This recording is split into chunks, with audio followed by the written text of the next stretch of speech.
Hello, good morning mga kapakal. Mag-ayos pala ako ng sidecar ko kasi hindi gumana yung ano niya, yung red light. Ayusin ko dito, baka may sira o kaya yung fuse lang.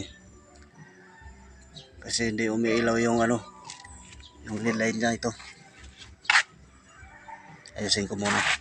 Oh, naka-on na yan. Pero hindi umiilaw. Si-switch natin. Yan. Wala. Kaya ayusin natin. Naka-on na yan. Tingnan natin dito. Baka yung fuse niya. Okay.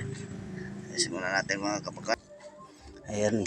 Okay na mga kabakal. Higpitan na lang natin yung ng battery. Ayan. Bali yung problema, naputol yung wire dito. Tsaka yung fuse. Pinalitan natin ng bago.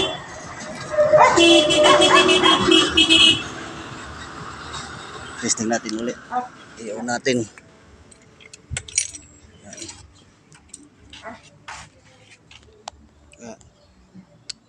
Yun, dilaw na. Yan. Goods na mga kabakal. Okay.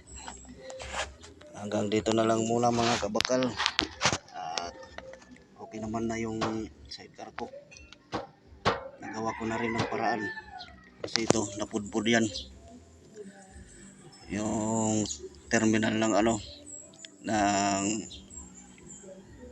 negative. Kaya ginawan ko na lang ng paraan. Ito yung nilagay ko. Ayan. Okay. Sige, hanggang dito na lang mga kabakal. Magandang araw sa ating lahat. Happy Sunday morning sa ating lahat. God bless you all. At salamat sa mga nanonood, sa mga followers at sumusuporta sa mga videos ko. Babu!